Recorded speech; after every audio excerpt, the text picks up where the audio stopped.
2-year-old Najwa, 6-year-old Ahmed and 8-year-old Lynn Yusuf have faced a lot in their short lives. Having freedom and safety in New Zealand is something they do not take for granted. Lynn remembers what it was like back in Syria. I just remember the first thing, that's our house. And it was a big house, and we have a lot of buildings. And we have like a really big farm and things. And now it's all gone. What happened to it? One man came, he had like a lot of guns and things. And he tried like to kill a lot of people and things. Lynn's father, Ibrahim, says it became too dangerous for the family to stay in Syria. Between many militia and the army was fighting every day. Many snipers, many bombs follow down in the city every day. Many people killed near our house in the street. The Yusuf family arrived in New Zealand late last year and say the government has so far provided them with everything they need. But Ali Mazra knows after the initial high of arriving in a safe country wears off, the reality hits of settling in. He arrived in New Zealand 8 years ago after escaping from Iran, where he was persecuted by the government and threatened with execution if he didn't do as he was told. Death threats were perhaps maybe let's call it on a daily basis to the whole family, that if you don't do this, you do that, if you don't do this, we do that.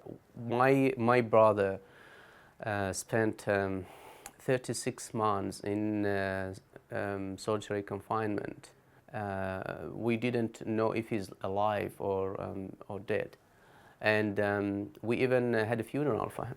Like all new refugees, he spent 6 weeks at the Mangere Refugee Resettlement Centre before being given a new home. The national-led government has refurbished the centre and 3 years ago boosted resettlement planning and support services by just over $5.5 million. It also set up a strategy to get refugees better access to housing, health services, education and employment. Ali Mazra says it's still hard to see what impact the changes will have. He says a big hurdle for refugees is shaking off the tag that they are broken and incapable of contributing to society. That will reflect in their housing, will reflect in their education, will reflect in their employment.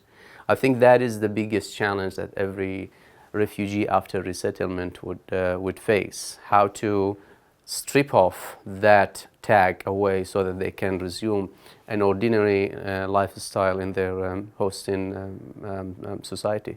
Ali Mazra says many people who arrived with him in 2009 are still finding it tough. They're still referring to work and income after all these years, or other agencies for help and assistance. Nothing wrong with that, indeed.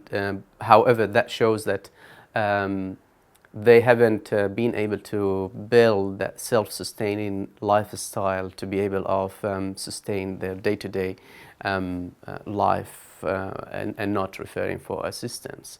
He says a better system must be set up to help refugees integrate into society, including helping them access health and education services, because the new number of new migrants will only increase. This is an international imperative that we need to deal with in terms of raising the quota.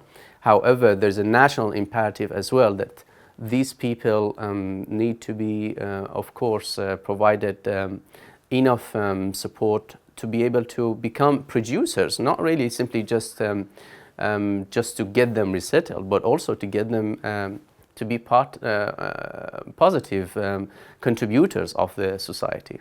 New Zealand's annual refugee quota will go up next year for the first time since 1987, from 750 to 1,000. Rachel O'Connor from the Red Cross has been settling refugees in New Zealand for the last decade. She says during that time, the number of refugees has doubled, but New Zealand's quota has not. Yeah, and we certainly would like to see the quota increased. It's humanitarian aid, it's not immigration. And so as the humanitarian needs increase, as a country, it would be good to see our response increase.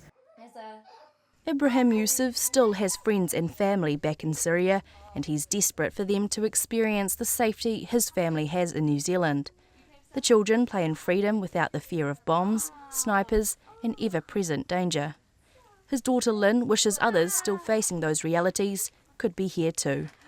It's a safe country and it's very kind. Do you feel safe here? Yes, I feel like really, really safe. For Checkpoint, Heron.